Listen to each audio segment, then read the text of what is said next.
हर हर महादेव भक्तों, कैसे हैं आप सब।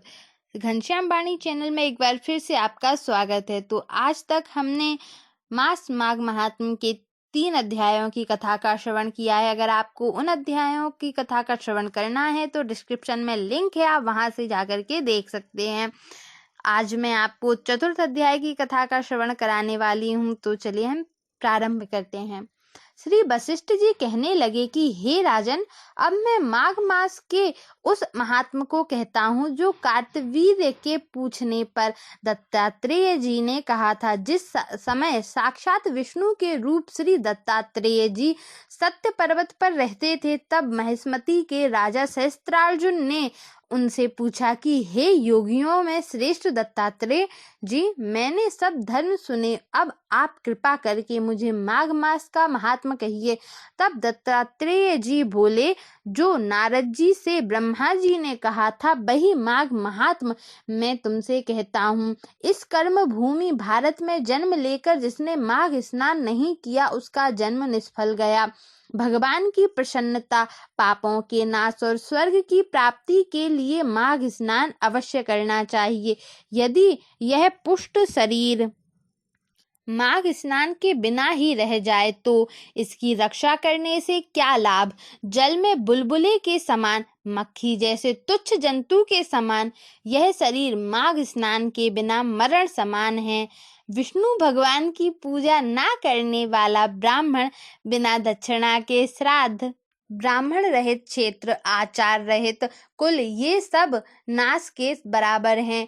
गर्व से धर्म का, क्रोध से तप का, गुरुजनों की सेवा ना करने से स्त्री तथा ब्रह्मचारी, बिना जली अग्नि के हवन और बिना साक्षी के मुक्ति का नाश हो जाता है।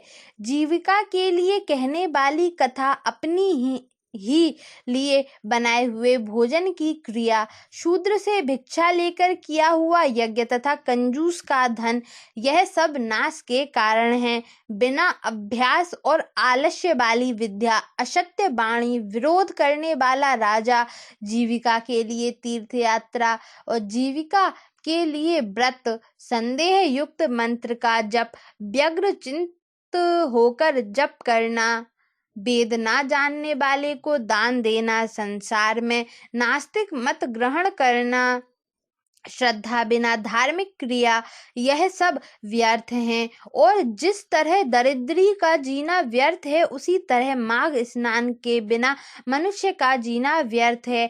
ब्रह्मघाती, सोना चुराने वाला, मदिरा पीने वाला, गुरु पत्नी गामी और इन चारों की संगति करने वाला माघ स्नान से पवित्र होता है।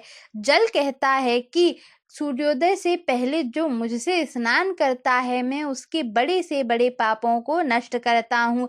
महापातक भी स्नान करने से भस्म हो जाते हैं।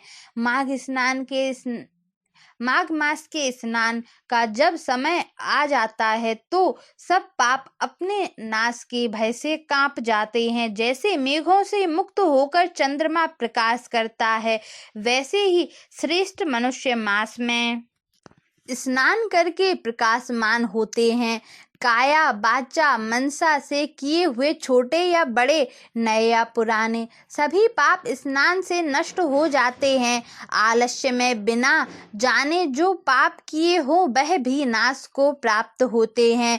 जिस तरह जन्म जन्मांतर के अभ्यास से आध्यात्मिक ज्ञान की प्राप्ति होती है, उसी तरह जन्मांतर अभ्यास से ही माघ मास स्नान में मनुष्य की रुचि होती है। यह अपवित्रों को पवित्र करने वाला बड़ा तप और संसार रूपी कीचड़ को धोने की पवित्र वस्तु है।